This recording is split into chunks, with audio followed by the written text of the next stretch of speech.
오늘은 이사야서에 나오는 한 부분 히스기야에 대한 내용을 공부하도록 하겠습니다. 먼저 성경 말씀 읽습니다. 오늘 이사야 39장 1절에서 8절 말씀을 함께 읽도록 합니다. 이사야 39장 1절에서 8절입니다. 그때에 발라단의 아들 바벨론 왕 무로닥 발라단이 히스기야가 병들었다가 나았다함을 듣고 히스기야에게 글과 예물을 보낸지라. 히스기야가 사자들로 말미암아 기뻐하여 그들에게 보물 창고 곧 은금과 향료와 보배로운 기름과 모든 무기고에 있는 것을 다 보여주었으니 히스기야가 궁중의 소유와 전 국내의 소유를 보이지 아니한 것이 없는지라. 이에 선지자 이사야가 히스기야 왕에게 나와 묻되 그 사람들이 무슨 말을 하였으며 어디서 왕에게 왔나이까 하니 히스기야가 이르되 그들이 원방 곧 바벨론에서 내게 왔나이다 아니라. 이사야가 이르되 그들의 왕의 궁전에서 무엇을 보았나이까 하니 히스기야가 대답하되 그들이 내 궁전에 있는 것을 다 보았나이다. 내 창고에 있는 것으로 보이지 아니한 보물이 하나도 없나이다 하니라. 이사야가 히스기야에게 이르되 왕은 만군의 여호와의 말씀을 들으소서. 보라, 날이 이르리니 네 집에 있는 모든 소유와 네 조상들이 오늘까지 쌓아둔 것이 모두 바벨론으로 옮긴 바 되고 남을 것이 없으리라. 여호와의 말이니라. 또 내게서 태어날 자손 중에서 몇이 사로잡혀 바벨론 왕궁의 환관이 되리라 하셨나이다 하니 히스기야가 이사야에게 이르되 당신이 이른 바 여호와의 말씀이 좋소이다 하고 또 이르되 내 생전에는 평안과 견고함이 있으리로다 하니라. 이사야서는 예언적 비전에서 최고의 책으로 평가받는 책입니다. 구약 성서 중에서 신약에서 가장 많이 인용된 책이 바로 이 이사야서입니다. 학자들 간의 차이가 있지만 500번에서 600번 사이의 그 인용 횟수를 이야기하고 있습니다. 우리 성경의 예언서가 이사야에서부터 시작하여 말라기까지 이어지는데 예언서 중에 가장 먼저 나오는 책이 바로 이 이사야서입니다. 이 이사야서가 예언서 중에 가장 먼저 나오는 이유는 이것이 시대적으로 가장 앞서기도 하지만 예언의 내용이 가장 길고 또 예언의 내용의 폭도 상당히 넓습니다. 그리고 문학 기교도 상당히 뛰어납니다. 그래서 이사야서는 여러 면에서 예언서의 백미라고 할 수 있습니다. 이사야서는 전체가 66권인데 크게 둘로 구분이 됩니다. 첫째 부분은 1장에서 39장이고 둘째 부분은 40장에서 66장입니다. 1장에서 39장까지는 이스라엘의 패망을 설명하고 40장에서 66장까지는 이스라엘의 회복을 설명을 합니다. 자, 이렇게 보면 앞부분이 39장, 뒷부분이 27장이 됩니다. 자, 39, 27 뭐가 생각이 납니까?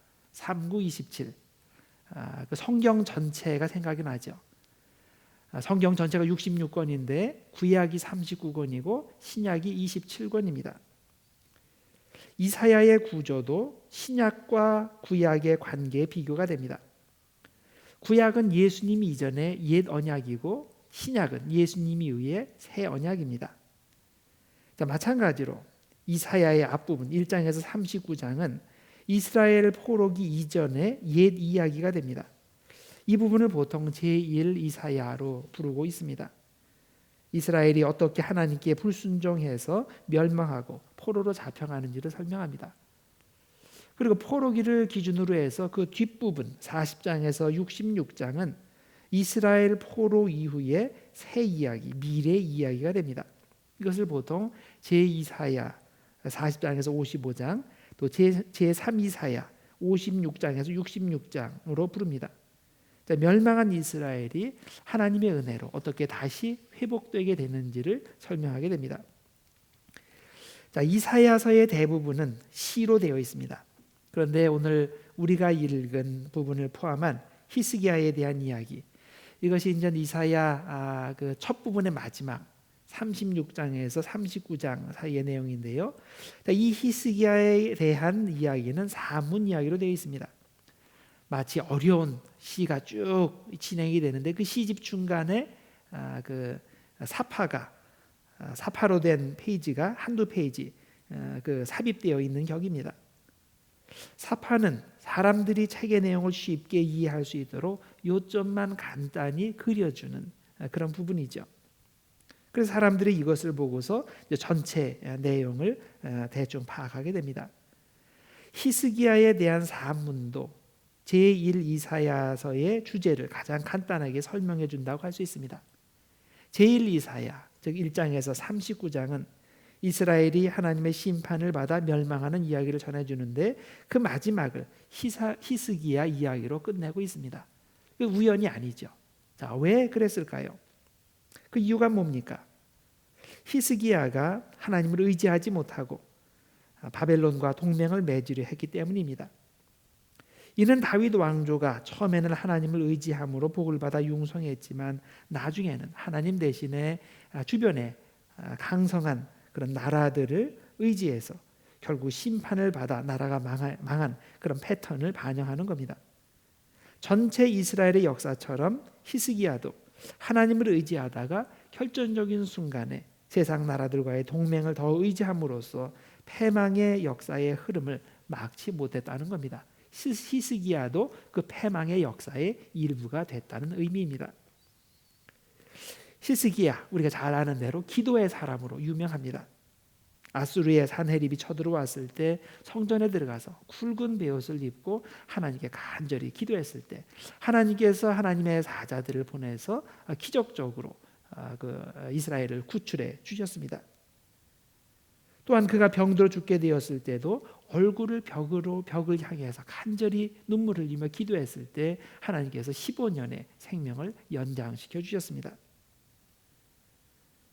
그리고 하나님께서 그토록 예루살렘을 위협했던 아수르에게서 그의 나라를 지켜 주시겠다는 약속을 또한 더해 주셨습니다. 이것이 이사야서 38장 5절과 6절에 나오는 내용입니다. 너는 가서, 이사야에게 하나님께서 말씀하시는 거예요. 너는 가서 히스기야에게 이르기를 내 조상 다윗의 하나님 여호와께서 이같이 말씀하시기를 내가 내 기도를 들었고 내 눈물을 보았노라. 내가 내 수 안에 15년을 더하고 너와 이 성을 아수르 왕의 손에서 건져내겠고 내가 또 이 성을 보호하리라. 이렇게 믿음 좋은 히스기야가 병이 낫고 또 예루살렘도 아수르의 위험에서 벗어나게 되었는데 그때 그는 자신의 신실한 믿음을 지키지 못했습니다. 그가 아수르의 위험에서 벗어난 것은 아수르의 경쟁국인 이집트를 의지했기 때문이 아니었습니다. 그가 하나님을 의지했더니 하나님께서 그를 구원해 주신 거죠. 그런데 이런 놀라운 경험을 하고 나서는 이제 와서 인간적인 처세술로 바벨론과의 동맹을 통해서 자신의 길을 찾기로 모색을 한 겁니다.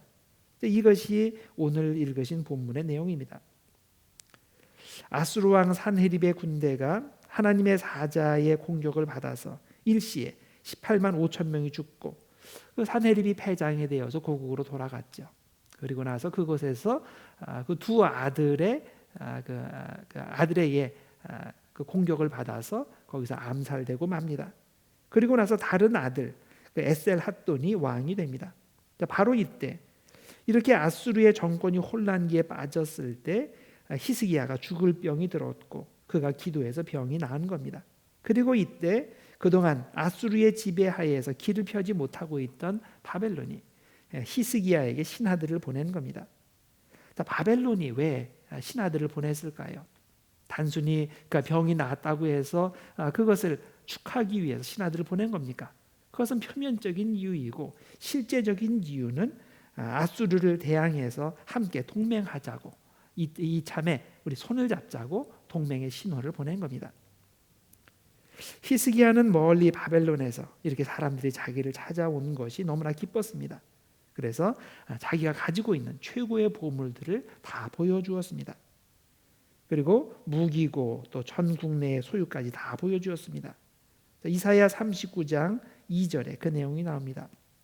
히스기야가 사자들로 말미암아 기뻐하여 그들에게 보험을 참고 곧 은금과 향료와 보배로운 기름과 모든 무기고에 있는 것을 다 보여주었으니 히스기야가 궁중의 소유와 전 국내의 소유를 보이지 아니한 것이 없는지라라고 하였습니다.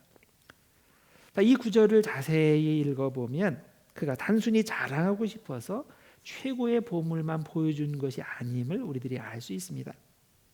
그는 몇 가지만 보여준 것이 아니라 자기가 가지고 있는 것들을 샅샅이 다 보여주었습니다.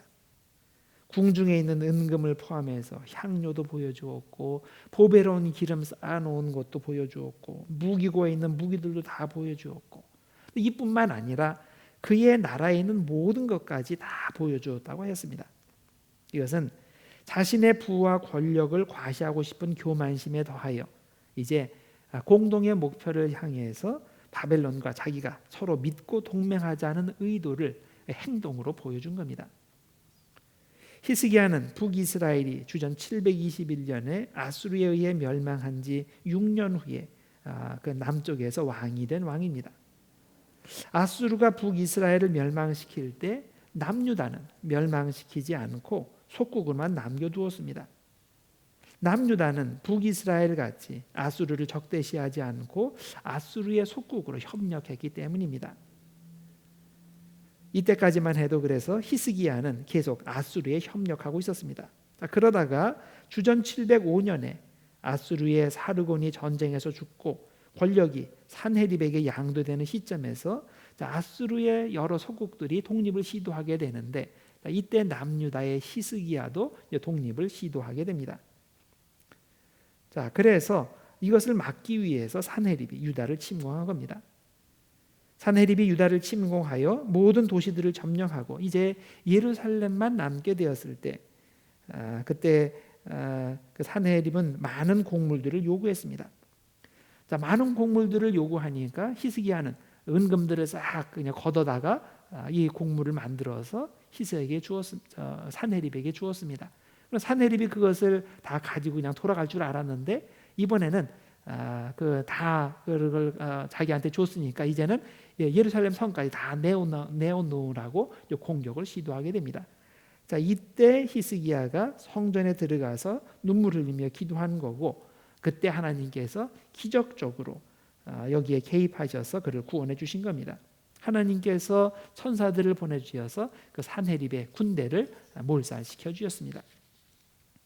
히스기야가 이런 엄청난 경험을 했으면 더 이상 이방 나라들과 동맹해서 자신을 지킬 수 없고 오직 하나님만 의지해야 산다는 것을 자기가 실감했을 겁니다. 강대국을 의지해도 망하고 그 강대국에 대항해서 애굽이나 다른 나라들과 동맹해도 역시 자신을 지킬 수 없다는 것을 깨달았을 겁니다. 자, 그런데 왜 히스기야는 바벨론 왕이 신하들을 보내 동맹을 제안했을 때 그 제안을 받아들였을까요? 역사를 통해서 하나님께서 보여주신 것에서 아무것도 배우지 못했다는 의미입니까? 결국 바벨론과의 동맹을 선택하는 히스기야에게 하나님께서 심판의 말씀을 주십니다. 이사야 39장 6절과 7절입니다. 보라, 날이 이르리니 네 집에 있는 모든 소유와 네 조상들이 오늘까지 쌓아둔 것이 모두 바벨론으로 옮긴 바 되고 남을 것이 없으리라. 여호와의 말이니라. 또 네게서 태어날 자손 중에서 몇이 사로잡혀 바벨론 왕궁의 환관이 되리라 하셨나이다. 이 구절만 보면 유다가 바벨론에 망해서 포로가 되는 것이 단순히 히스기야의 이번 죄 때문인 것으로 느낄 수 있습니다. 그것은 그런데 이제 오해죠. 그렇게 생각할 경우에 하나님께서 그에게 과잉 처벌을 내리셨다고 느끼게 되죠. 그래도 히스기야는 몇 안 되는 선한 왕에 속하는 사람인데 하나님께서 부당하게 꼬투리를 잡아서 그에게 유다 멸망의 책임을 묻는 것까지 느낄 수 있습니다.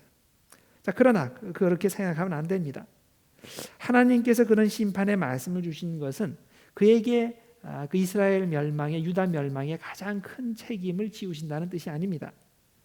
유다 멸망에 가장 큰 책임이 있는 사람을 대라고 하면 성령은 단연코 히스기야의 아들 므낫세를 댑니다.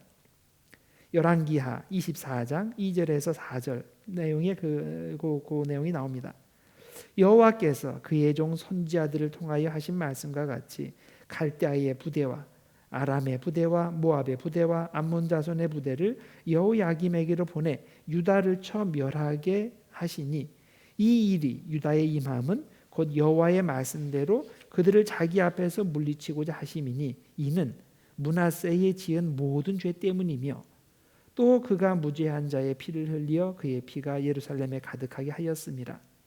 여기 보면 므낫세에 지은 모든 죄 때문에 그 유다가 망하게 됐다라고 이야기하죠. 므낫세는 55년간 그 남유다를 다스리며 우상 숭배를 비롯한 온갖 죄를 저지른 사람입니다. 당연히 열왕기서가 그를 나라 멸망의 주범으로 지목할 수밖에 없습니다. 그러나 엄격하게 따지면 므낫세도 자기 혼자 이 나라 멸망의 그 책임을 다 지을 수는 없는 겁니다.